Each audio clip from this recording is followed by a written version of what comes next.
நான் காலையில் 4 மணிக்கு எந்திரிப்பேன்ப்பா. எந்திரிச்சு சமைச்சு சாப்பாடு கட்டிட்டு இவருக்கு 6 மணிக்கு சாப்பாடு ஊட்ட துவங்கினோன்னா 7 மணி ஏற்றி இவருக்கு சாப்பாடு ஊட்டணும். அதுக்கு பிற்பாடு அவருக்கு மோங்கலி உடுப்பு மாற்றி இவருக்கு மோங்கல் தண்ணி கொடுத்து மருந்து கொடுத்துட்டு பிள்ளைங்க 2க்கும் தலை கட்டிவிட்டு அதுகளுக்கு சாப்பாடு கட்டி தண்ணி ஊற்றி வச்சுட்டு இவர் சூ பண்ணிடுவார் படுக்கையில்.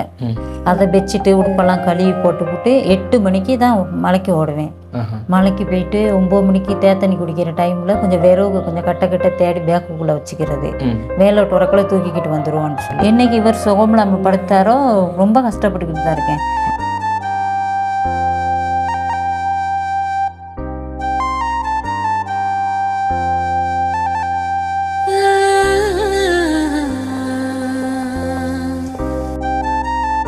இதான் அவங்களோட வீடு.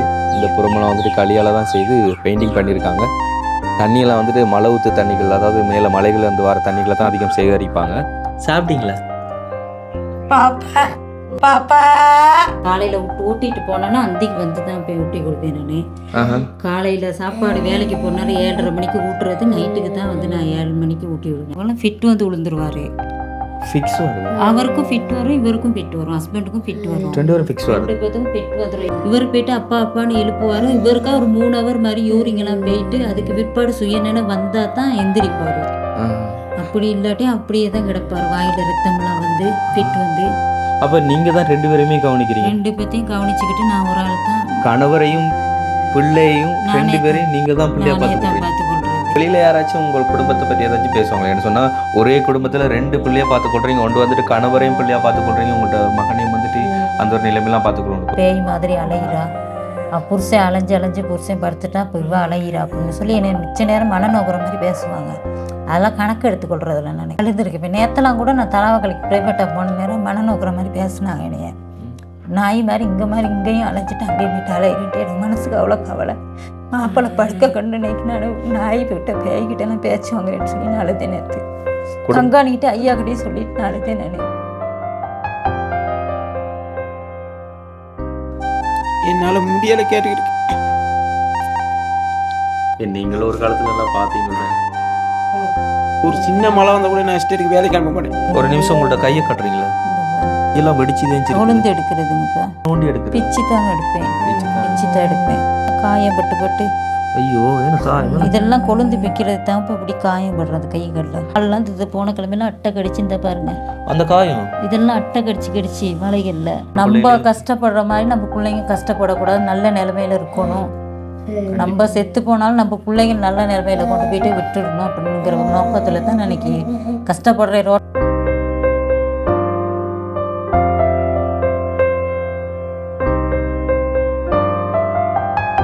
வணக்கம், இது தமிழோட திறனில் ஆர்ஜி தமிழா. நான் உங்கள் ஆர்ஜி பிரகலாத். ஓகே, இன்றைக்கி வந்து நம்ம எந்த ஏரியா நிற்கிறோம் அப்படின்னு சொல்லி பார்த்தீங்கன்னு சொன்னால் தலவாக்கலை ஏரியா. ஸோ வந்து நேற்றே வந்து நாங்கள் ஒரு குடும்பத்தை வந்து பார்த்துட்டு போயிருந்தோம். என்ன சொன்னால் வேலை நிமித்தம் வந்து அந்த அம்மா வீட்டில் இருக்கல, ஆனால் அவங்களுக்கு கட்டாயமாக வந்து இப்போ ஒரு உதவி தேவைப்படக்கூடிய ஒரு சூழ்நிலை. ஸோ அவங்களோட விட்டு எல்லா விளக்கங்களையும் நாங்கள் கேட்டு அறிஞ்சிட்டு நாங்கள் இங்கேருந்து போயிருந்தோம். ஸோ அதுக்காமே இப்போ இன்றைக்கி நாங்கள் வந்திருக்கிறோம். பார்த்துட்டே பார்ப்பீங்க என்னடா தலையில் இருந்த முடியெல்லாம் மறைச்சி இப்போ கெப்பெல்லாம் போட்டிருக்கான்னு சொல்லி பனி மாதிரி மழை தூரிட்டே இருக்குது. அதான் பிரச்சனை. இப்போ அடுத்தது வந்துட்டு காதெல்லாம் அடைக்கிது அப்படியே, நம்மளுக்கு இன்னும் பழைய குழலை தானே. ஸோ அதால் தானே இது ரைட். உண்மையில் அந்த குடும்பம் யார், அவங்களுக்கு இப்போ எப்பேற்பட்ட உதவிகள் வந்து தேவைப்படுது அப்படிங்கிறத வந்து நான் காண்பிக்கிறேன். அதற்கு முன்னால் வந்து இந்த ஏரியா வந்து பார்த்திங்கன்னா தெரியும், உண்மையிலே வந்துட்டு எஸ்டேட் பகுதின்னா உங்களுக்கு தெரியும். வெயில் நேரங்களில் ஓரளவுக்கு நல்லா இருக்கும், ஆனால் மழை நேரங்கள் வரும்னு சொன்னால் மண் சரிவு அப்படின்னு சொல்லி பல ஆபத்துக்கள் வந்து இருக்குது. அதுவும் மழை டைமில் எங்களால் வெளியிலே வரையில்லாமல் இருக்குது. என்ன சொன்னால் பைக் ஓடுறது வந்து கடும் கஷ்டமாக இருக்குது. ஸோ அதுக்காமே வந்து நாங்கள் ஒரு மாதிரி பார்த்து ட்ராவல் பண்ணுறோம். ஓகே, நான் பேசிகிட்டு இருக்காமல் முழுசாக வந்து வீடியோக்குள்ளே போகலாம். அதுக்கு முன்னால் நம்ம சேனலை புதுசாக பார்க்குறவங்களா இருந்தால் முதல்ல நம்ம சேனலை சப்ஸ்கிரைப் பண்ணிவிட்டு அப்படி பெல் பட்டனை கிளிக் பண்ணுங்கள். இப்போ வாங்க வீடியோக்குள்ளே போகலாம். ஓகே, நேற்று நாங்கள் எதிர்ச்சியாக தான் இந்த வீடை வந்து பார்க்கக்கூடியா இருந்தது. அதாவது இது உள்ளே போகணும் எப்படி அப்போ பார்த்தீங்கன்னு சொல்லி நீங்கள் கேள்வியில் கேட்கலாம். நாங்கள் நிறைய இடங்களை வந்து விசாரித்ததுக்காமே இந்த ஏரியாவுக்குள்ள வந்து விசாரித்ததும் வந்துட்டு நீங்கள் உதவி செய்கிறதா இருந்தால் வந்துட்டு இந்த ஒரு ஃபேமிலிக்கு பண்ணலாம் அப்படின்னு சொல்லியிருந்தாங்க. இதுதான் அவங்கள்ட்ட வீடு. இந்த புறமெல்லாம் வந்துட்டு களியால் தான் செய்து பெயிண்டிங் பண்ணியிருக்காங்க. தண்ணியெல்லாம் வந்துட்டு மழை ஊற்று தண்ணிகள், அதாவது மேலே மலைகள்லேருந்து வர தண்ணிகளை தான் அதிகம் சேகரிப்பாங்க.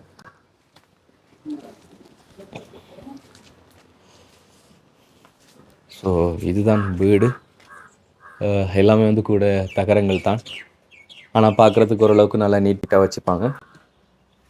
ஓகே, ஸோ நம்ம இன்னைக்கு உதவி பண்ண வேண்டியது இவர் தான். இவரை நாங்கள் நேற்று வந்த உடனே பார்க்கும்போது வந்து எடுத்த ஒரு கிளிப் ஒன்று எடுத்துகிட்டு போயிருந்தோம்.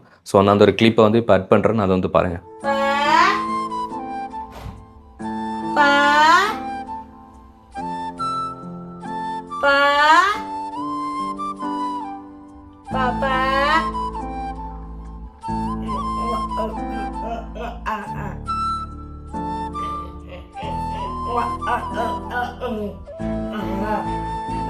ஓகே, இப்போ வந்து பார்த்துருப்பீங்க. ஸோ இன்றைக்கி வந்து எப்படி இருக்காருன்னு பாருங்க. காலாட்டு எடுத்து தான் இருக்கிறார். ஹலோ, சாப்பிட்டீங்களா? சாப்பிட்டீங்களா? பாப்பா சாப்பாடு கொடுக்கணும். பாப்பா அக்கா அந்த தானே சாப்பாடு ஊட்டுவாங்க. நான் காலையில் ஊட்டிட்டு போனேன்னா அந்திக்கு வந்து தான் போய் ஊட்டி கொடுப்பேன். நான் காலையில் சாப்பாடு வேலைக்கு போனாரு 7:30 மணிக்கு ஊட்டுறது, நைட்டுக்கு தான் வந்து நான் 7 மணிக்கு ஊட்டி விடுவேன். அந்த வரைக்கும் பேசாமல் பட்னியாக தான் இருப்பார். வேற யாரும் ஊட்ட மாட்டாங்களா? வேறு அவர்கிட்ட சாப்பிட மாட்டார். அவரும் இருந்திருந்தா போகலாம் ஃபிட் வந்து விழுந்துருவார். ஃபிக்ஸ் வருது? அவருக்கும் ஃபிட் வரும், இவருக்கும் ஃபிட் வரும், ஹஸ்பண்டுக்கும் ஃபிட் வரும், 2 பேரும் ஃபிக்ஸ் வருது. 2 பேருக்கும் ஃபிட் வந்துடும். எங்கனைக்கு தான் எங்கனைக்கு நின்றுட்டு இருக்கேன்னு தெரியாது. விழுந்துட்டா அவர் கணக்கு யாராவது வந்து தட்டிக்கிட்டு உஸ்பி தூக்கி விட்டா தான் தெரியும். ஒண்ணுமே தெரியாது. கொஞ்சம் எலும்புங்க உங்களோட சுச்சுவேஷனை காட்டுங்களா?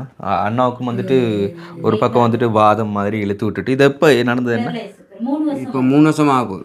என்ன பிரச்சனையால நடந்தது? கை காலும் நடக்கும். ஒண்ணுமே இல்லை. நைட் வேலை விட்டு வந்து சாப்பிட்டு விடிய காலம்புற எந்திரிச்சிக்கா இல்லை, அவ்வளோதான். ஒரு ஹாஸ்பிட்டலுக்கு கண்டவாக்கில் போயிட்டு பார்த்தேன், ஒன்றுலேயும் ஆன்சர் இல்லை. அதை எந்த காலுக்கு மட்டும் சொக்ஸ் போட்டிருக்கீங்க? இதுக்கு மட்டும் போட்டிருக்கேன்னா இது அந்த கூதல் தலைமை பட்டுச்சுன்னா உள்ளேருந்து லேசாக கூட ஒரு பாத்ரூம் போகிறனா கூட கால் எடுத்து வச்சுக்கலாம். அது இப்படி அது அந்த கூதை கொஞ்சம் குறவா இருந்துச்சுன்னா எல்லாம் விரைச்ச மாதிரி தான் பாருங்க. ஒன்றும் செஞ்சுக்கலாம். இருக்கே இல்லாது, ஒன்றுமே இருக்கல, கை இப்படி ஒன்றும் செய்யலாது. வாஷ்ரூம் போனால் கூட ஒரு ஆள் பக்கத்துலேயே இருக்கணும் அவருக்கு கூட்டிகிட்டு போகிறதுக்கு, ஹெல்ப்புக்கு. அப்போ ஃபிட்டு வந்து அங்கனைக்கு விழுந்துடுவார். யாரும் இருக்க மாட்டோம். இவருக்கும் தெரியாது தானே ஃபிட்டு வர்றது. இவர் போயிட்டு அப்பா அப்பான்னு எழுப்புவார். இவருக்கா ஒரு 3 ஹவர் மாதிரி யூரிங்கெல்லாம் போயிட்டு அதுக்கு பிற்பாடு சுயநினை வந்தால் தான் எந்திரிப்பார். அப்படி இல்லாட்டி அப்படியே தான் கிடப்பார். வாயில் ரத்தமெல்லாம் வந்து ஃபிட் வந்து.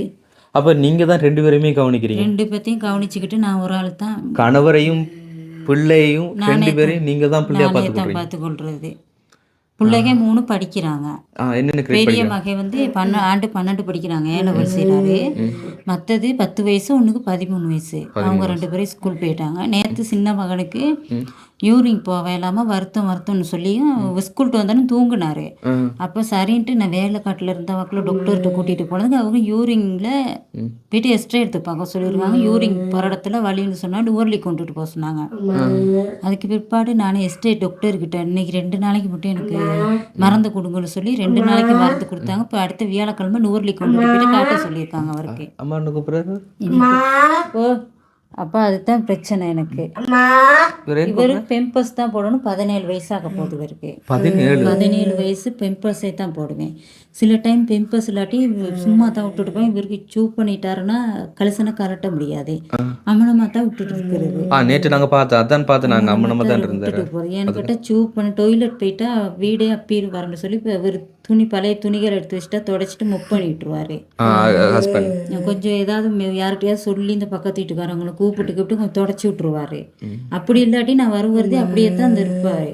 அந்த மாசமே பெம்பஸ் இல்லை. இவரையும் கிளினிக் கூட்டிகிட்டு மாசம் இவருக்கு 7,000 நுவர்லி கிளினிக் கூட்டிக்கிட்டு போக வேணும். அவருக்கு 7,000 வேணும். நுவர்லிக்கு கிளினிக் கொண்டு போகணும். வேற நாள் டேட் தான் கொடுப்பாங்க. அவருக்கு ஒரு நாளைக்கு இவருக்கு ஒரு நாளைக்கு தான் கொடுப்பாங்க. முடிய ஃபார்மசிலேயே டேப்லெட் ஒரு கணக்கு வாங்கிடுவேன். கிளினிக்லேயும் எழுதி தானே கொடுக்குறாங்க. அவருக்கு சரியான சளி அடைக்குதுங்க. சாப்பாடு நானும் ஊட்டி விட்டாதான். என்னென்ன சாப்பாடு தான் கொடுப்பீங்க? எல்லாம் சாப்பிடுவாரு. இல்லை சோறு மரகரி சாமா அப்படி சாப்பிடுவாரு. கீழே கொட்டி கையில் கொடுத்து பழக்கணும்னா மண்ணில் கொட்டி சாப்பிட மாட்டார். அள்ளி சாப்பிட தெரியாது. ஜொக்கு பிடிச்சி தண்ணி குடிக்க தெரியாது. இப்படி அழகா ஊத்துனா தான் குடிப்பாரு. ஜொக்குல அப்படி வாய் வச்சு நம்மள மாதிரி குடிக்க தெரியாது. அதெல்லாம் குடிக்க துண்டை ஊற்றி விடணும். சாப்பாடு ஊட்டினாலும் சோறை வாயில வச்சுட்டு தண்ணி கொஞ்சம் ஊத்துனா தான் முழுங்குவாரு. எத்தனை வயசு ஆகுது? 17 வயசாக. 17 வயசு. பேர் என்ன? பரத். ஹலோ பரத், உங்கள்ட்ட ஏதாச்சும் பேசுவாரா? ஏன்னா அம்மா அப்பா பபான்னு மட்டும் தான் சொல்லுவார். அவ்வளோதான். பசி வந்தாலும் சாப்பாடுலாம் கேட்குற மாட்டான், நம்மளா கொண்டு வந்து ஊட்டினா தான். சில டைம் தண்ணி தாவடிச்சிட்டா இவர் இல்லாத டைமில் ஹாஸ்பிட்டலில் இருந்த டைமில் சூப் பண்ணிட்டாருன்னா தண்ணி வந்துச்சுன்னா அந்த யூரிங்கை தொட்டு வாயில் வைப்பார் தண்ணி தாகத்துக்கு. அந்த பெம்பஸ் போடாத டைமில் இப்போ அவருக்கு தெரியாத தண்ணி இது யூரிங் நம்ம வாங்கி வைக்கக்கூடாதுன்ட்டு அப்படிலாம் ஒரு கஷ்டத்தில் பிள்ளைங்க நாளைக்கு வச்சு விளைச்சி சமாளித்து விட்டேன். இப்போ பேர்டு வந்து 2 அறை தானே உங்களுக்கு? இவ்வளவே தாங்கப்பா. இது உள்ள பார்க்கலாம். போங்கப்பா, பரவாயில்ல. வீடை பாருங்க, இதுதான் வீடு. தாத்தா இது ஒரு கட்டெல்லாம் எங்களோட கட்டெல்லாம் உடஞ்சி தாங்க, கட்டல் கூட ஒன்றும் இல்லை. கட்டிலெல்லாம் கயிறு கட்டி தான் கட்டல் கூட வச்சிருக்கோம், ஒன்றும் யோசிக்காதீங்க. கட்டிலெல்லாம் கயிறு கட்டி. அது இந்த அவர்கிட்ட பாய் இப்போ பாயில் உட்கார வச்சிருப்பேன், விளையாட்டு சாமான். விளையாட்டு சாமான்லாம் கொடுக்குறது. அவர் விளையாட்டு சாமான்லாம் கொடுத்தா விளையாடு பாருங்கப்பா. பா ஓ ஓ ஹலோ, பா இந்த கிச்சன். அப்பா இருக்கிறேன், பேசாம இருங்க. கிச்சனை பாருங்க. அம்மா இது மேலே ஒழுகுமா? ஆமாம், இப்போ இந்த மேலே கூரை ஒழுகுது, அதனால தான் அது சீட் வெட்டி வச்சிருக்கேன். ஆஹா, அம்மா அம்மா இருக்கு, அம்மா இப்போ வேலைக்கு போயிருக்கு. ரைட்டு. ஸோ இவ்வளவுதான் அவங்களோட வீடு. இந்த 2 அறையும் தான். இதுக்குள்ளதான் நீங்க மொத்தம் எத்தனை பேர் குடும்பத்துல? பிள்ளைங்க நாங்கள் 2 பேர், 2 பேர். அவ்வளோ பேரும் 6 பேரா? 6 பேர். 6 பேர் இதுல தான் இருக்கிறீங்க. 5 பேரும் இதுக்குள்ளே தான் இருக்கு. இந்த பைக் என்ன எங்கிட்ட பைக் வந்து கூட்டாளி பொடியை விட்டுங்க போய், அப்போ அது மேலே ரோட்டு படிக்கட்டில் மேலே அந்த இங்கே வரக்குள்ள படியும் தெரியுமா இருக்கும், அதில் கொண்டுட்டு போகல, அதனால அந்த பொடியை இங்கே கொண்டு வந்து போட்டு போயிடுவாரு. இந்த வீட்டு படி இதில் மேலே கொண்டுட்டு போகல, அதனால இதில் கொண்டு போயிட்டாங்க. கொண்டு வந்து இங்கே போட்டுருவாங்க, இல்லாட்டி வெளியில தான் போடுவாங்க. அப்போ இந்த மழைனால இதை உள்ளுக்க வச்சிருங்க காட்டு போயிட்டாரு. அவங்க அத்தை ஹாஸ்பிட்டலில் இருக்கனால நுவர்லி போயிட்டாரு, அதனால அது இப்போ ஒரு கிழமை அங்கே தான் கிடக்குது. இப்போ இப்போ வெளியில யாராச்சும் உங்கள் குடும்பத்தை பற்றி ஏதாச்சும் பேசுவாங்களா? என்ன சொன்னா ஒரே குடும்பத்துல 2 பிள்ளையா பார்த்துக்கொள்றீங்க, ஒன்று வந்துட்டு கணவரையும் பிள்ளையா பார்த்துக்கொள்றீங்க, உங்கள்கிட்ட மகனையும் வந்துட்டு அந்த ஒரு நிலைமையெல்லாம் பார்த்துக்கொள்ளணும். இப்போ 2 பேருக்கு வந்துட்டு ஹெல்ப் ஆகிறதுங்க இருந்து கொண்டே இருக்கணும். அப்போ இந்த வாழ்க்கையை பற்றி வெளியில யாராச்சும் உங்களுக்கு ஏதாச்சும் பேசுவாங்களா? சொல்லுவாங்க, இவ்வளோ கஷ்டத்துலேயும் பிள்ளைங்க 2 பேர்த்தையும் 4 பேர்த்தையும் வச்சு 2 ஏழாதவங்கள வச்சுட்டு கஷ்டப்படுற பாவம் அப்படின்லாம் சொல்லுவாங்க.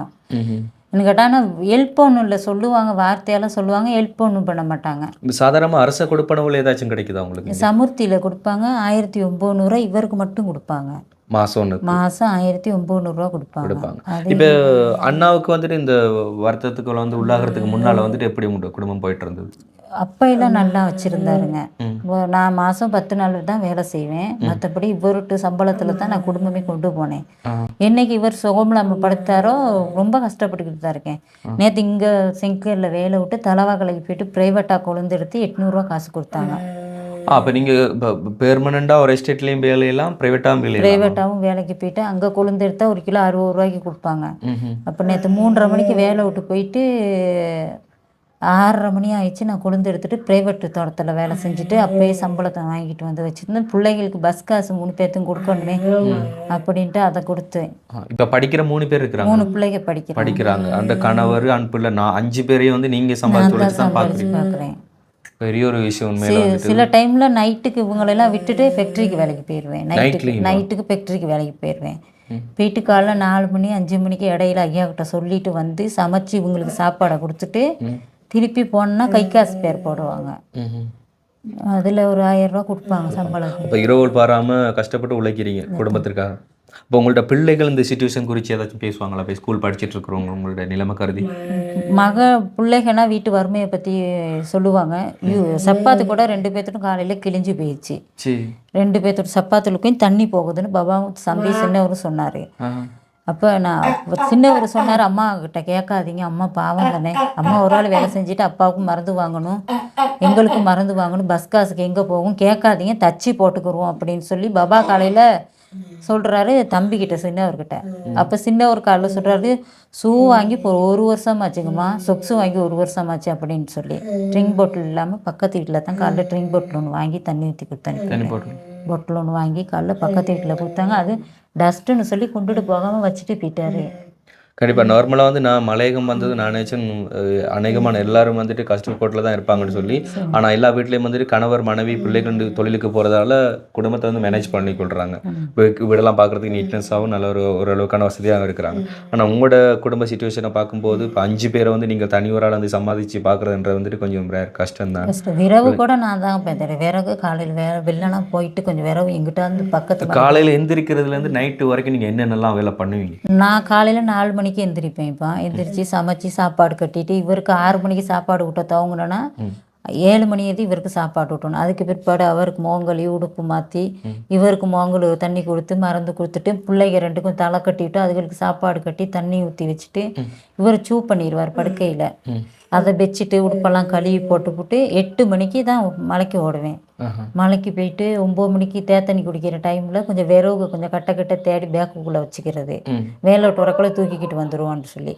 இப்போ இந்த கிழமையே விறகும் இல்லை, கேஸுமே இல்லை. கேஸும் ஒன்று இப்போ ஒரு 6 மாதமாக நிறச்சி வச்சுருந்தேன். இப்போ கேஸும் இல்லை விறகும் இல்லை. இந்த பட்டாளை பார்த்தீங்கன்னா இந்த முருங்கையை தான் வச்சு ரவைக்கு படுக்கிற நேரம் அடுப்பு மேலே வச்சு தான் காலையில் சமைக்கிறது. பேப்பர் இந்த பழைய உடுப்புகளை போட்டு சமைச்சிக்கிறது. தொழிலுக்கு போகிற இடத்துல வந்து என்னென்ன கஷ்டத்தெல்லாம் எதிர்கொள்வீங்க? அங்கேயும் இப்படித்தான் போய் கொழுந்தெடுத்தா பொறாமப்பட்டு ஏசுவாங்க, ஓடுனா ஏசுவாங்க. ஒரு 10 கிலோ கஷ்டத்துக்கு நம்ம ஓடுறோம், ஒரு 10 கிலோ மிச்சம் வச்சா பிள்ளைகளுக்கு ஒரு உதவியாக இருக்கணும். அதுலேயும் ஏசுவாங்க, பேய் மாதிரி அலையிறா, புருஷன் அலைஞ்சு புருஷன் படுத்துட்டா இப்போ இவ அலையிறா அப்படின்னு சொல்லி என்னை மிச்ச நேரம் மன நோக்கிற மாதிரி பேசுவாங்க. அதெல்லாம் கணக்கு எடுத்துக்கொள்றதில்ல. நான் ரொம்பவே மன கஷ்டப்படுற யாராச்சும் வந்து பேசியிருக்காங்களா? பேச்சு அழுதுருக்கீங்களா? அழுதுருக்கு. இப்போ நேற்றுலாம் கூட நான் தலாவக்கலைக்கு ப்ரைவேட்டாக போன நேரம் மன நோக்கிற மாதிரி பேசினாங்க. என்னைய நாய் மாதிரி இங்கேயும் அலைஞ்சிட்டு அங்கேயும் போயிட்டு அலையிட்டு எனக்கு மனசுக்கு அவ்வளோ கவலை. மாப்பிள்ளை படுக்க கண்டு நினைக்கு நான் நாய் போய்கிட்ட பேய்கிட்ட நான் பேச்சு வாங்குறேன்னு சொல்லி நான் அழுதேன். நேற்று கங்காணிக்கிட்டு ஐயாக்கிட்டே சொல்லிட்டு நான் அழுதேன். நான் மாதம் 10 நாள் வேற தான் முன்ன செய்வேன். இவர் நல்லா இருக்கு நேரம். நீங்கள் லீவே எடுக்கிறதில்ல? லீவே எடுக்க மாட்டேன். நேற்று போயிட்டு நான் எனக்கு சுகம்லன்னு சொல்லி மேலே டாக்டர்கிட்ட போயிட்டு பார்த்தேன், தலையை சுற்று சொல்லி ப்ரெஷர் கூடிடுச்சுட்டாங்க. மிஷின் மாதிரி இரவு பகலாக வேலை செய்தால் என்னம்மா உடம்புக்காக ப்ரெஷர் கூடிடுச்சுன்னு சொல்லி நேற்று எனக்கும் டேப்லெட் கொடுத்தாங்க. நம்ம டேப்லெட்டை குடிச்சிட்டு இன்றைக்கி 4 மணிக்கு வர சொல்லியிருக்காங்க திருப்பி ப்ரெஷர் பார்க்குறதுக்கு. எனக்கு அண்ணா அக்கா பேசிட்டு இருக்கும்போது அண்ணா அழுகுறாரே. அண்ணா என்னால் முடியலை கேட்டுக்கிட்டு. நீங்களும் ஒரு காலத்துல எல்லாம் பார்த்தீங்களா தான்? ஒரு சின்ன மழை வந்தால் கூட நான் எஸ்டேட்டுக்கு வேலைக்கு அனுப்ப மாட்டேன். நீ வீட்டில் இரு, நான் பார்த்துக்கிறேன், போயிடுவேன். 10 நாள் வேலை செய்கிறது கூட நான் தோட்டத்தில் வேலை செஞ்சுட்டு இருக்கும். ஹோட்டல்லையும் போய் தொட்டி அடிப்பேன், கோக்கி வேலை, என்ன வேலைனாலும் செய்வேன். நான் இதான் வேலைன்னு கிடையாது. 12 மணிக்கு மச்சான் வாடா வேலை விட்டுருக்கலான்னு போவேன். அப்படி வச்சுக்கிறேன், அழகாக வச்சுக்கிறேன், நீட்டாக வச்சுக்கிறேன். மழை பெஞ்சு இந்த வேலைக்கு போயிருந்தேன், மழை பெஞ்சு வந்தோன்னே குடிக்கிற தண்ணி கூட சுட போட்டு தான் நான் வச்சுக்கிறேன். அவ்வளோ அழகாக வச்சுருந்தேன். என்னால் இப்படி ஒரு நிலைமை வந்து பார்க்க இல்லை. வைஃபுக்கு இப்படி ஆக்கள் பேசுகிறாங்கன்னு சொல்லி மன கஷ்டமாக இருக்கா? அவ்வளோ ஒரு வேதனை. எங்கே போனாலும் வைஃப் எஸ்டேட் மிந்தி நான் நல்லா இருக்கல, எஸ்டேட்டுக்கு போனால் அவள் 10-12 கையில் வச்சு கொண்டு தான் வேலைக்கு போவோம். வேலையே நான் சொல்லுவேன், வேலையே போகாத, வீட்டில் இரு. நான் மாதம் குறைஞ்சது 1 லட்ச ரூபா காசு சம்பளம் தேடுவேன். எதுக்குனாலும் என்ன வேணும்னா எங்கேனாலும் போவேன். எனி டைம் யாருக்கிட்டே 10 ரூபா கேட்கக்கூடாது. ஒரு சின்ன ஒரு தண்ணி கூட வாங்கி குடிக்க வேணாம். நான் இன்றைக்கி ஒரு உடுப்பு பார்த்தா நாளைக்கு நான் கட்டாக அதை வாங்கிட்டு வந்து கொடுப்பேன். இதை போட்டுக்கிட்டு போ, அதுதான் இருக்காது. இப்போ 8 குள்ளையில் கட்டை தேரைக்கு போகிற படம் இல்லாமல் கிழிஞ்சு போட்டு போக வேதனை. அப்படி ஸ்லீப்பர்லாம் இல்லாமா? ஸ்லீப்பர்லாம் இல்லாமல் போவாங்க. ஓ, என்ன சொல்கிறது, உண்மையிலே நீங்கள் அக்கம் பக்கம் அவங்க இவங்க அதை பேசுகிறாங்கன்னு சொல்லி கவலைப்படாதீங்க. நம்மளோட குடும்பத்தோட நிலைமை நம்மளுக்கு மட்டும் தான் தெரியும். வெளியில் பார்க்குறவங்களுக்கு பேசுகிறவங்களுக்கு எதுவுமே தெரியாது. ஆனால் நீங்கள் இந்தளவுக்கு ஓடி ஒரு பெண்ணாக வந்து உழைக்கிறது இவ்வளோ ஒரு கஷ்டமான விஷயம்னு எனக்கு தெரியுது. ஸோ வந்து நம்மளோட பகுதியில் வந்து அதிகமாக இருக்கிறவங்கள வந்து பாருங்கள், பெண்களால் வந்துட்டு அதாவது நாங்களே போல் வாழ்வாதாரங்களை கொடுத்தும் அதை இன்னைக்கு இழந்துட்டு வாழ்வாதாரங்களை செய்யலாமல் கரைச்சிட்டு எத்தனை பேர் கஷ்டப்பட்டு செய்கிற உதவிகளை வீணடிச்சிட்டு இருக்கிற நிறைய பேருக்கு வந்துட்டு இது ஒரு முன்மாதிரி. ஸோ வந்து இதோ பகல் பாராமல் தோட்ட வேலைக்கு போகிறாங்க, அண்ணன் வந்துட்டு எஸ்டேட் கம்பெனிகளுக்கு போயிட்டு நைட்டில் ஃபேக்டரியில் வேலை செய்கிறாங்க. என்ன சொன்னால் 5 பேரையும் குடும்பத்தில் தனி ஒரு ஆளாக வந்துட்டு உழைச்சி சம்பாதிச்சு பார்க்கணும் அப்படிங்கிற அந்த ஒரு நிலைமை. ஸோ உங்களுக்கும் அந்த ஒரு குடும்ப கஷ்டம் இருக்குது, ஆனால் நீங்கள் அதை புரிஞ்சு கொள்கிறீங்கல்ல. ஸோ அக்காவோட இந்த ஒரு வாழ்க்கையை பார்த்தீங்கன்னு சொன்னால் யாராலையும் மேல்நிலைக்கு கண்டிப்பாக வந்து வர முடியும். அண்ட் வந்து இப்போ சாதாரணமாக வந்து ஒரு மாதத்துக்கு உங்களால் எவ்வளோ வருவாய் ஈட்டக்கூடிய மாதிரி இருக்குது? எனக்கு மாதம் 10,000 தாங்க போய் சம்பளம் இருக்கும். அதாவது இது ஃபேக்டரியில் கொடுக்குற சம்பளமா? ஆமாம், எஸ்டேட் மாவு 10 கிலோ வாங்குவேன் எஸ்டேட் மூலமாக. இந்த அட்வான்ஸு 5000 கொடுப்பாங்க. இந்த சந்தா மரண சல்லி அதெல்லாம் பிடிச்சி 10,000 சம்பளம் இருக்கும் எனக்கு. அந்த சம்பளத்திலே 10,000 தான் வரும். 10,000 பேலன்ஸ் எல்லாம் பிடிப்பட 10,000 20,000 ரூபா இருக்கும். 10,000 பிடிப்பட்டுரும். ஏன் அட்வான்ஸுக்கு வெட்டிடுவாங்க 5,000 ரூபா. மாவு 10 கிலோ வாங்கி அதுக்கு 2,500 ரூபா வெட்டிடுவாங்க. பிள்ளைங்களுக்கு பேங்க் 500 ரூபா 4 பிள்ளைங்களுக்கும் பிடிக்கிறாங்க. அதுக்கு வெட்டிடுவாங்க மாதம். ஸோ அது இந்த முறை இவர்கிட்ட போன முறை இவருக்கு பிடிச்ச காசு ரொம்ப கஷ்டமாக இருக்கும். போயிட்டு பேங்க்கில் கதைச்சிட்டு இவர்கிட்ட மெடிக்கல்லாம் கொண்டு போயிட்டு காட்டிட்டு இவர்கிட்ட புஸ்தகத்தை ரிட்டர்ன் பண்ணி காசை வாங்கி நுவர்லி கிளினிக் கொண்டு அதாவது கண்டிப்பாக அந்த காசு அவங்களுக்கு நீங்கள் போட்டே வேணும். அப்படியா? ஆமாம், போட்டாகணும். எஸ்டேட்டு மூலமாக பேங்க் புஸ்தகம் திறந்தனால மாதம் 500 ரூபா அவங்களுக்கு போட்டாகணும். அப்பயும் பெரிய மகையிட்டு போட எடுத்துக்கிருவான்னு சொன்னால் அவருக்கு பஸ் காசு, ஸ்கூலுக்கு கிளாஸ் ஃபீஸு அப்படி இப்படி கட்டிக்கிடுவார். இவர்கிட்ட கேன்சல் பண்ணிட்டே எடுத்துட்டேன் பிடிக்க வேணான்னு சொல்லிட்டேன்னா இனி அவருக்கு நான் தானே இனி பார்க்க போகிறேன் நல்லது கெட்டது. இப்போ இவருக்கு ஏலாட்டி நான் பார்ப்பேன் அப்படின்னு சொல்லி இவர்கிட்ட ரிட்டர்ன் பண்ணிவிட்டு அந்த காசை நான் எடுத்துட்டேன் போன கிழமையில. இப்போ மாதம் ஒன்றுக்கு ஓடி ஓடி செய்தாலும் உங்களோட கையில் மிகுதம் வரது 10,000 தாங்க. அது கொடுக்குறது எஸ்டேட்டில் ஞாயிற்றுக்கிழமை மையம் கையன்னா வீட்டில் நிப்பாட்டிடுவாங்க. லேட்டாகி வேலைக்கு போயிட்டா கூட விரட்டி கொடுத்தா முன்ன மாதிரி ஐயாமார்க்க வேலை கொடுக்க மாட்டாங்க. விரட்டினா வீட்டுக்கே தான் வந்துடணும். ஒரு நிமிஷம் உங்கள்ட்ட கையை கட்டுறீங்களா? இந்த மாதிரி நீங்கள் எப்படி அந்த கொழுந்து கையெல்லாம் வெடிச்சுதே கொழுந்து எடுக்கிறதுங்க. இப்போ அது பிச்சு எடுக்கிறீங்களா நோண்டி எடுக்கிறீங்க? பிச்சு தாங்க எடுப்பேன். பிச்சு தான் எடுப்பேன். அட்டை இதெல்லாம் அங்கே பாருங்க, இதெல்லாம் காயம் பட்டு ஐயோ ஏன்னா இதெல்லாம் கொழுந்து பிக்கிறது தான் இப்போ இப்படி காயம் படுறது கைகளில். இதுக்குள்ள அட்டையெல்லாம் போகாதா? இதுக்கு அட்டை போகாது. கைக்கு அட்டை போடாமல் இப்போ விடாமல் தான் கடிக்க விடாமல் பார்த்துக்கிட்டேன். காலெல்லாம் இது போன கிழமையெல்லாம் அட்டை கடிச்சு இந்த பாருங்க அந்த காயம். இதெல்லாம் அட்டை கடிச்சு மலைகளில் அது அட்டை கடிச்சு விஷ மாதிரி ஆகி காலு நடக்க இல்லாமல் போகுது எனக்கு. நெருப்பு மாதிரி எரிச்சல். ரவைக்கெல்லாம் சேர்த்து கழுவிட்டு உப்பு போட்டு கழுவிட்டு தேங்காய் கொஞ்சம் பூசிக்கிட்டு படுக்கிறது. இப்போ இந்த நிலைமையிலையும் பிள்ளைகளே படிப்பிக்க வைக்கணும் அப்படி சொல்லி எந்த ஒரு நோக்கத்தோட படிப்பிக்க வைக்கிறீங்க? நம்ம கஷ்டப்படுற மாதிரி நம்ம பிள்ளைங்க கஷ்டப்படக்கூடாது, நல்ல நிலைமையில இருக்கணும். நம்ம செத்து போனாலும் நம்ம பிள்ளைங்க நல்ல நிலைமையில கொண்டு போயிட்டு விட்டுடணும் அப்படிங்கிற ஒரு நோக்கத்தில் தான் நான் இன்னைக்கு கஷ்டப்படுற. ரோட்டில் போகிறவங்க வரவங்க எதுவும் கதை சொன்னால் கூட நான் கேட்டுக்கொள்றதில்ல. நேற்று கூட மகன் சொன்னார், இப்போ இந்த ரோட்டில் போகிறவங்க வரவங்களாம் எது சொல்கிறாங்கன்னு காதில் பட்டுக்கிறாங்கம்மா. நம்ம குடும்பத்தை பிரச்சனை நம்மளுக்கு தான் தெரியும், அது அடுத்தவங்களுக்கு தேவையில்ல தானேங்கம்மா அப்படின்னு மகன் போங்க சொல்லிட்டு போயிடுவார். அவருக்கு 20 வயசாச்சு தானே, நீ அவரும் சின்ன பொடியே இல்லையே. கண்டிப்பாக. இப்போ 3 பேரும் படிக்கிறாங்க. 3 பேர் படிக்கிறாங்க. ரைட்டு. இப்போ பிள்ளைகள் இந்த வீடியோ கண்டிப்பாக பார்க்கணும். ஸோ உங்களோட படிப்பை இடையில பாழாக்கி விடாதீங்க. படித்து ஏதாச்சும் ஒரு ஜொப் பண்ணுங்க. இப்போ பெரிய மகன் படிக்காமல் வேலைக்கு போகிறேன்னுக்கிட்டு இருக்காருங்க. இப்போ இவ்வளோ நாளாக நீங்கள் இப்படி கஷ்டப்பட்டுக்கிட்டீங்கம்மா, உங்களுக்கும் ப்ரெஷருங்கிறாங்க, நீங்களே இந்த நேரம் ஓடி ஓடி வேலை செய்யலாது, நான் என்கிட்ட வேலைக்கு போகிறேன்னுக்கிட்டு இருக்காரு. A லெவல் படிக்கிறவர். அப்போ நான் சொன்னேன், இவ்வளோ காலம் கஷ்டப்பட்டாச்சு, இன்னும் கொஞ்சம் காலத்துக்கு படிங்க சாமி, எங்களுக்கு நாங்கள் செத்து போனாலும் நீங்கள் நல்ல நிலைமையில் இருக்கணும், நீங்கள் படித்தா தான் தம்பி தங்கச்சி படிப்பாங்க அப்படின்னு சொல்லி இப்போ அவரை படிக்க வச்சுக்கிட்டு இருக்கேன். ஸோ 3 பேருக்கு மாதம் ஒன்றுக்கு படிப்பு செலவு மட்டும் எவ்வளோ ஆகும்? மகனுக்கு ஒரு நாளைக்கு கொட்டக்கலை கேம்பிரிட்ஜ் படிக்கிறார் பெரியவர், அவருக்கு 300 ரூபா ஒரு நாளைக்கு பஸ் காசு கொடுப்பேன். மற்ற பாபா 2க்கும் 100 ரூபா கொடுப்பேன். போக 50 ரூபாயும் வர 50 ரூபாயும். எக்ஸ்ட்ரா டியூஷனுக்குலாம் போவாங்களா? பெரிய மகன் போவார், ப்ரைவேட்டாக போவார். மகனுக்கும் நான் அனுப்புறதில்ல. வீட்டில் புத்தகத்தை எல்லாத்தையும் நம்ம இழுத்து போட்டுக்கிட்டு செய்யலை தானே. கிளாஸ் ஃபீஸாக அவருக்கும் கொடுக்கணும், இவங்களுக்கும். ஆனால் இவங்களுக்கும் ஆசை கிளாஸ் படிக்கிறதுக்கு. ஆனால் நான் போன கிழமை கூட சொன்னாங்கம்மா, அம்மா நான் மேலே யாரோ படித்து கொடுக்குறாங்க, நான் போகிறேங்கம்மான்ட்டு. எல்லாத்துக்கும் சொல்லி கொடுக்க இல்லாத பாபா நீங்கள் பேசாமல் இருங்க அப்படின்ட்டு. ஆனால் அவங்களுக்கும் ஆசை ப்ரைவேட் எங்கிட்ட போய் கிளாஸ் படிக்கிறதுக்கு ஆசை. இப்போ என்னவா வரணும்னு சொல்லி உங்கள்கிட்ட சொல்லியிருப்பாங்க பிள்ளைங்கள்டா, இதுவாக வரணும் அப்படி சொல்லி சொல்லுவாங்க தானே. மகன் சொல்லுவார், நான் படித்து டாக்டராக வருவேன்னு சொல்லி. மகன் சொல்லும், நான் டீச்சராக வந்தேன்னா அம்மா வீட்டில் வச்சு சாப்பாடு கொடுப்பேன் அப்படின்னு. அவங்க சின்னவங்க 2 பேரும் கழிச்சிக்கிருவாங்க. ரைட். ஓகே. இப்போ எத்தனை மணிக்கு ஸ்கூல் விட்டு வருவாங்க? அவங்க 2 மணிக்கு தப்பா வருவாங்க. 2 மணிக்கு பாபாவும் தம்பி 2 மணிக்கு வருவாங்க. மகன் அந்திக்கு தான் வருவார் கிளாஸ்க்கு போயிட்டு. அப்படி போயிட்டு தான் வருவாங்க. அந்திக்கு தாங்க. சாப்பாடெல்லாம் காலையில் சமைச்சு சாப்பாடு கட்டி அனுப்பிடுவேன். வச்சுட்டு போயிடுவீங்க? காலையில் அவங்க 3 பேர்த்தும் கட்டி அனுப்பிட்டு இவருக்கும் வச்சுட்டு போயிடுவேன். பிள்ளைங்க 2 சின்னது 2 ஸ்கூல்ட்டு வந்து சாப்பிடும். காலத்தில் எத்தனை மணிக்கு கிளம்புவீங்க? நான் காலைல 4 மணிக்கு எழுந்திருப்பேன். இப்போ 4 மணிக்கு எழுந்திருப்பேன். நைட்டுக்கு படுக்க 11 மணி ஆகிரும். எல்லாம் சாப்பாடெல்லாம் விட்டு எல்லாம் கழுவி வச்சுட்டு வீட்டு வேலையெல்லாம் செஞ்சுட்டு படுக்க கூட 11 மணி ஆகிரும். எனக்கு கை கொஞ்சம் மிஸ் ஆனால் கால் நடக்க மட்டும் ஏதாவது ஹெல்ப் ஒன்று கிடச்சி இந்த மருந்து வாங்கிட்டா. அழுகாதீங்க. உங்களுக்கு லாஸ்ட்டாக இப்போ ஃபிக்ஸ் வந்துச்சு?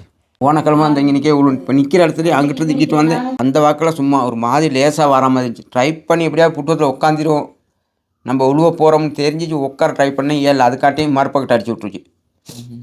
விழுந்தோடனே டாக்டர் மாதிரி சொன்னாங்க தலை அடிப்படக்கூடாது அப்படி. நானும் எவ்வளோ ட்ரை பண்ணி பார்ப்பேன், ஏழாது. உழுந்து கீழே தான் விழுவும். அந்த டைம் கூட யாராச்சும் நிற்பாங்களா? ஒருத்தர் இருக்க மாட்டாங்க, வாய்ப்பு வேலைக்கு போயிடுவாங்க. தனியாக தான் இருப்பேன் நான். பிள்ளைங்களுக்கு ஸ்கூல் போயிடுவோம். பக்கத்து வீட்டிலேருந்து யாராச்சும் வந்து ஹெல்ப் பண்ணுவாங்களா? யாரோ கூப்பிட்டா வருவாங்க, அது யாரும் பெருசாக எனக்கு இல்லை. முனுக்கு வீட்டில் இருக்காங்க, அவங்களும் ஒரு அண்ணன் இருந்தால் அவரும் இறந்து போயிட்டார். அந்த அக்காவும் வேலைக்கு போயிடும். ஒரு அவங்ககிட்ட மற்ற ரெண்டும் பொம்பளை பிள்ளைங்க, ஒரு பிள்ளை ரெண்டுமே படிக்கிற பிள்ளைங்க. ஒரு பிள்ளை பெரிய பிள்ளை இப்போ கேம்பஸ் போனாலே போன்ட்டு ட்ரை பண்ணிக்கிட்டு இருக்கா, படிக்குது. எத்தனை வயசில் நீங்கள் வெட்டிங் பண்ணீங்க? வெட்டிங் பண்ணங்க 21 வயசு, எனக்கு வாய்ப்புக்கு 18 வயசு. நான் அப்போலேருந்து ஆசைப்பட்டுக்கிட்டு இருந்தேன், நான் சாக மட்டும் என் வாய்ப்பை எங்கேயும் கஷ்டப்பட விடக்கூடாது, யார்கிட்டையும் போய் 10 ரூபா வாங்கக்கூடாதுன்ட்டு. இப்போ எத்தனை வயசு உங்களுக்கு? எனக்கு இப்போ 39 வயசு ஆச்சு. 54 வயசு. 54 வயசு.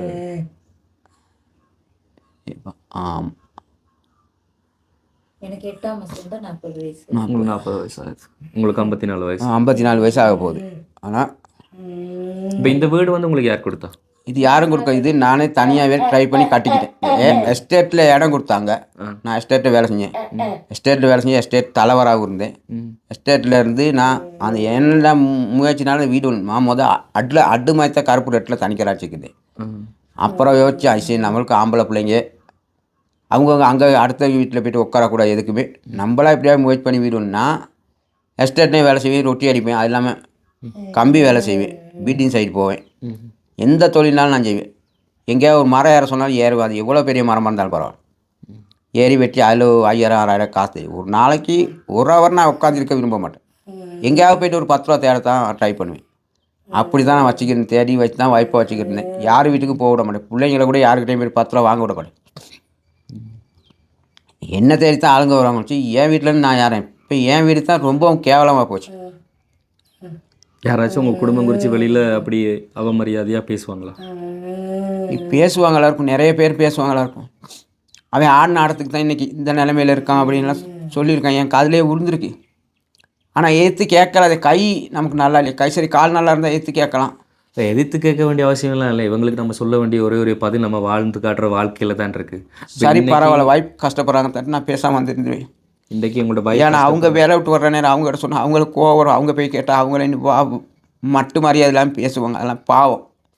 இல்லை அடுத்தவங்க பேசுகிறாங்கன்னு சொல்லி நம்ம கோவப்பட்டோன்னு சொன்னால் நம்மளோட டைமும் நம்மளோட எனர்ஜியும் தான் வேஸ்ட் ஆகுமே தவிர நம்ம அதில் சாதிக்க போகிறதுலாம் கிடையாது. பேசுகிறவங்க எதுவும் பேசட்டும் ஐயா. இப்போ நம்ம வந்து வாழ்ந்து காட்டுற வாழ்க்கையில் தான் அவங்களுக்கு நம்ம கொடுக்க போகிற பதிலடி. ஸோ வந்து இன்றைக்கி அக்கா வந்து கஷ்டப்படுறாங்க, நாளைக்கு பிள்ளைங்கள் வந்துட்டு இந்த கஷ்ட உணர்வு வந்து புரிஞ்சு கொண்டு நாளைக்கு ஒவ்வொருத்தவங்க வந்து ஒவ்வொரு ஜப் பண்ணாங்கன்னு சொன்னால் அது அவங்களுக்கு கொடுக்குற ஒரு பதிலடி. நாளைக்கு உங்களை வந்து நல்லா வச்சு பார்த்துக்கொள்ளணும் பிள்ளைகள், சரிங்களா? இப்போ இன்றைக்கி நாங்கள் இந்த வீடியோ வந்துட்டு உங்கள்ட்ட இந்த வாழ்க்கை நிலைகளை பற்றி உலகத்தில் இருக்கிற பல்லாயிரக்கணக்கான பேர் வந்து பார்ப்பாங்க. அது அவங்களுக்கு ஒரு எடுத்துக்காட்டாக இருக்கும், அவங்களோட வாழ்க்கை முன்னேறதுக்கு ஒரு யூஸ்ஃபுல்லாக இருக்கும். ஆனால் உங்களோட பிள்ளைகள் கண்டிப்பாக வந்து இந்த ஒரு காணொலியை பார்க்கணும். எதுக்காக அப்படி சொல்லி பார்த்தீங்கன்னு சொன்னால் உங்களோட வாழ்க்கை வந்து எப்படி இருந்தது, இன்றைக்கி எப்படி இருக்குது, இன்றைக்கி பிள்ளைங்களை வளர்க்குறதுக்காக நீங்கள் என்ன கஷ்டப்படுறீங்க அப்படிங்கிறத பார்க்குறதுக்காக. ஸோ வந்து கண்டிப்பாக வந்து பிள்ளைகளும் ஏதோ ஒரு வழியில் இந்த வீடியோ பார்த்தா உங்களோட வாழ்க்கை எதிர்காலத்தில் நல்லா வச்சுப்பாங்க அப்படி சொல்லி நாங்கள் நம்புகிறோம். இன்றைக்கி வரைக்கும் பிள்ளைகள் வந்து தனிமையில் வந்து உங்கள்கிட்ட ஏதாச்சும் ஷேர் பண்ணிக்கொள்வாங்களா? எல்லா பிள்ளைங்களும் நல்லா பார்க்கும். ஸ்கூலுக்கு வந்தோடனே தப்பாக சாப்பிட்டீங்களா, தேர்தல் குடிச்சு என்ன வீட்டே வந்து உள்ளுன்ட்டீங்களான்னு தான் கேட்குங்க. வீட்டு வாசப்படி வரக்குள்ளே கேள்வி தப்பாக சாப்பிட்டீங்களா, அப்போ இன்றைக்கும் அந்த கருமுடிச்ச நோயாதி வந்து உருண்டுட்டீங்களா அப்படின்ட்டு. இல்லை சாமினா தான் அவங்க நிம்மதியாக வந்து கொஞ்சம் உட்காருவாங்க. உருண்டுட்டேன்னா ஆளுங்க டென்ஷன் ஆகிடுவாங்க 2 பேரும். இப்போ கூட பிறந்த சகோதரங்கள் அம்மா அப்பா அவங்களாம் அங்கே இருக்கிறாங்க? அம்மா அப்பா இறந்துட்டாங்க, அம்மா இருக்காங்க எட்டியாந்தோட்டம் கிரிப்பூர் எஸ்டேட்டில். வேறு பெருசாக எனக்கு யாரும் இல்லை. ஓகே. இப்போ வந்து உங்களோட வீட்டு செலவுக்கு, பிள்ளைங்களோட படிப்பு செலவுக்கு, தம்பியோட மருத்துவ செலவுக்கு எல்லாம் சேர்த்து வந்து நாங்கள் ஒரு ஹெல்ப் ஒன்று பண்ணுறோம். அண்ட் இது தாண்டி உங்களோட மேலதிக தேவைகளை பூர்த்தி செய்கிறதுக்கு யாராச்சும் ஹெல்ப் பண்ணாங்க அப்படி சொன்னால் நாங்கள் அதையும் வந்து கொண்டாந்து சேர்ப்போம். இப்போ வந்து அந்த ஒரு உதவியை பண்ணித்தரோம் நாங்கள். ஓகே சரிங்கம்மா. இதில் வந்து ஒரு தொகை பணம் இருக்குது, இது எவ்வளோன்னு சொல்லி ரொம்ப நன்றி, நீங்கள் உதவி செஞ்சது. எண்ணி பாருங்க. 25 எப்படிங்கப்பா அம்மா என்னங்கப்பா இது என்னங்கப்பா அந்தாங்க 10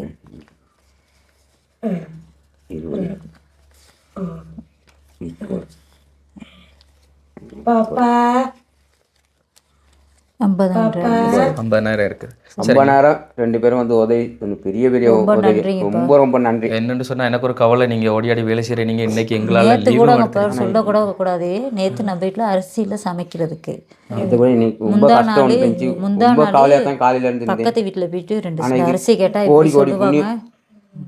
2 பேரும் ரவைக்கும் கடவுளுக்கு பகலைக்கும் கிடைச்சே வேலை ஆகணும். செய்கிறீங்க, அரிசி எல்லாத்துக்கும் தானே கஷ்டம், அரிசி எப்படி கொடுக்குறதுன்னு சொல்லிட்டாங்க. அதுக்கு பக்கத்துல பக்கத்து நைட்டு போயிட்டு 7 மணி எங்கள் மக பானு ஒரு ரத்த ரோட்டு கடையில் போயிட்டு வாங்கிட்டு வந்து இவருக்கு ஒரு துண்டு புட்டு கொடுத்துட்டு சோறு கொஞ்சம் இருந்துச்சு, இவருக்கு சோறை தான் சாப்பிடுவார். ஆளுக்கு கொஞ்சமாக புட்டு சாப்பாடை கொடுத்துட்டு நான் ஒரு சின்ன துண்டு பானு ஓட சாப்பிட்டு நைட் படுத்துட்டேன். நான் என்ன டாக்டர் மாவு சாப்பிடவே வேணாங்க இருக்காங்க. நேற்று அந்த பானை சாப்பிட்டு தான் படுத்துருந்தேன். ஏன்னா வீட்டில் அரிசி என்கிட்ட சொந்தக்காரங்க வீட்டில் போயிட்டு அரிசி கேட்டாங்கப்போ ஒரு மாதிரி சொல்லணும். நம்மளுக்கு அக்கா இருக்காங்க, அண்ணா இருக்காங்க, அவங்கள வசதியாக இருக்கனால சொல்லுவாங்க, எல்லாத்துக்கும் தானே கஷ்டம், எங்ககிட்ட வந்து கேட்குறீங்க. இப்போ உலகமே பஸ்ஸுக்கு 10 ரூபாய்க்கு சுற்றி வந்தாலும் உலகமே கிடைக்காது. நான் சொல்லுவேன். இப்போ இந்த ஒரு 50,000 உங்கள்ட்ட எத்தனை மாசத்து சம்பளம்? ஒரு 5 மாதத்து 6 மாதத்து சம்பளம் இருக்குப்பா 10,000 சம்பளத்தில். சரி, உண்மையில வந்து இது ஒரு நீங்க சொன்னீங்க தானே பிள்ளைங்களுக்கு ஷூவெல்லாம் பிச்சுட்டு சொன்னீங்க. அவங்களுக்கு நல்ல ஷூவை வண்டி கொடுத்து நல்ல பேக்கை வண்டி கொடுங்க. சரிங்கப்பா. ஏன்னா பிள்ளைங்கள் படிக்கணும், உங்கள்ட்ட கஷ்டத்தை உணர்ந்து கொள்ளணும், அட் டைம் வந்து படிக்கணும், மன உளைச்சலுக்கு உள்ளாகும். ஏன்னா பக்கத்தில் மற்ற பிள்ளைங்கள் வந்து நல்ல ஷூ நல்ல பேக் கொண்டு வரும்போது இதுகளோட ஷூ பேக்ஸ் எல்லாம் வந்துட்டு ஒரு மாதிரியா இருக்கும்னு சொன்னால் அது அந்த டைம் வந்து மன அப்பயும் இவங்க உளைச்சல் சொல்லுவாங்க, பிள்ளைங்க எல்லாம் சமப்போசா நூடுல்ஸு மெக்கரோனி எல்லாம் கொண்டுட்டு வராங்கம்மா, எங்களுக்கு தான் சோறை ரொட்டியுமே வச்சு கட்டுறீங்க அப்படிம்பாங்க. கறி இல்லாத டைமில் தேங்காய் பூவை சீனியை போட்டு கொண்டு போவாங்க. சில டைமில் கறிகள் இது வீட்டில் இல்லாட்டி கொச்சிக்காத்தூளை சின்ன மையை வந்து பசியில் கொச்சிக்காத்தூளை போடுவார், சோத்தில் உப்பு ஊற்றுவார், பிணைஞ்சி சாப்பிட்ருவார். வெறும் கொச்சிக்காத்தூள் பிணைஞ்சி சாப்பிடுவார். அவர்கிட்ட கரைச்சல், இவர்கிட்ட தான் கரைச்சல். சாப்பாடு நல்லா இல்லாட்டி தள்ளிடுவார், சாப்பிட மாட்டார். இவர் சாப்பாடு நல்லா இல்லாட்டி சாப்பிட மாட்டார். ஒரு முட்டை சரி பொரித்து சோத்தில் போட்டு கிண்டி குத்தத்தான் இவர் சாப்பிடுவார். அதனால இந்த கோழிங்க இருக்கனால கொஞ்சம் ஒரு முட்டையை 2 கோழி முட்டை விடுறனால வீட்டில் ஏதாச்சும் வாழ்வாதாரம் உங்களால் செய்ய முடியுமா? கோழி தாங்க போய் வளர்த்துக்கிட்டு இருந்தேன், அது களவு எடுத்துக்கிட்டு அது போயிட்டு வந்து எஸ்டேட்டில் வளர்க்கலாம். அந்த இப்போ போன கிழமையிலையும் 4 கோழி இருந்துச்சு, பனியை போச்சு பிடிச்சிட்டு போயிட்டாங்க. கோடாப்பு இல்லைங்க. இப்போ இந்த வீட்டுலுக்கு தானே வீட்டுலுக்கு அடைப்பி காலைல திறந்து விட்டு கோடாப்பு இருந்தால் உள்ளுக்கே போட்டு அடைச்சிக்கிடுவேன். உங்களுக்கு பின்னால் காணினும் இருக்கு, இருக்குங்கப்பா, பார்க்கலாமா? அது பெரிசா காணி ஒன்றும் இல்லை, இவ்வளோதான் இருக்கு. இந்த மேலே இருந்து இருக்குங்கப்பா, மேத்தூர்ல இருந்து இருக்குது. இந்த இதில் தான் அடைச்சி விட்டுட்டு போகிறது. காலையில் திறந்து விட்டுட்டு போயிடுவேன். கோடாப்பு ஒன்று கட்டுற மாதிரி இருந்துச்சுன்னா கூட இந்த கோழி கொஞ்சம் பிடிச்சி போட்டுருவேன், கஷ்டமாக இருக்குன்ட்டு. அது லெமன் அது. ஆமாப்பா. Right, okay. ஸோ இதுதான் நிலைமை.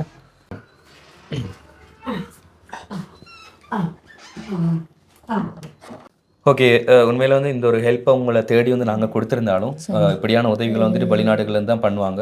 ஸோ இந்த ஒரு டொனேட் பண்ணது லண்டனில் இருக்கிற கோடீஸ்வரனா. ஸோ நீங்கள் நன்றி சொல்ல போகிறீங்கன்னு சொன்னால் அது எங்களுக்கானதில்ல, அவங்களுக்கானது தான். ஸோ வந்து அவங்களுக்கே நீங்கள் சொல்லலாம். எங்களுக்கு ரொம்ப வறுமையிலிருந்து இந்த கஷ்ட டைமில் நீங்கள் கொடுத்து உதவி செஞ்சதுக்கு உங்களுக்கு கோடி நன்றியை தான் சொல்லணும். ரொம்ப நன்றி. ஆனால் இது கிடைச்சதுக்கு இன்றைக்கி ரொம்ப ஒரு பெரிய விஷயம். ஏதோ கடவுள் தேடிட்டு வந்து கொடுப்பாங்கிற சொல்கிறது சரியாகவே இன்றைக்கி அமைஞ்சிச்சு. ஆண்டவன் செயல். இது உதவி செய்கிறவருக்கு ரொம்ப நம்ம இது மாதிரி இன்னும் 4 மடங்கு கடவுளே அவருக்கு கிடைக்கணும். ஒரு லண்டனில் எங்கே இருந்தாலும் இன்னொன்று பெரிய ஆளாக ஆகணும்.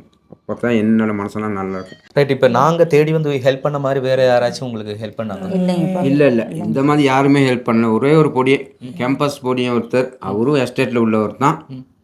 அவரு ஒரு பையன், நானும் ஹாஸ்பிட்டலில் போன வருஷத்தில் அவரு வாய்ப்பு என்னை வந்து பார்க்கல நிலமையிலேருந்து இந்த எல்லா பொடியும் கீழே உட்காந்து சூ பண்ணி வெளியே போயிட்டு பேம்பஸ் இல்லாமல் இருந்துக்கிறதுக்கு அந்த பொடி இங்கேயே விளையாட போகிறவர்களை வந்து பார்த்துட்டு ஒரு 5,000 ரூபா காசு கொடுத்து உதவி செஞ்சு அவருக்கும் கோடி புண்ணியம்.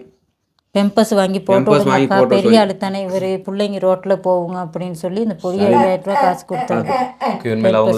அவருக்கும் ரொம்ப கோடி புண்ணியம் கிடைக்கணும்.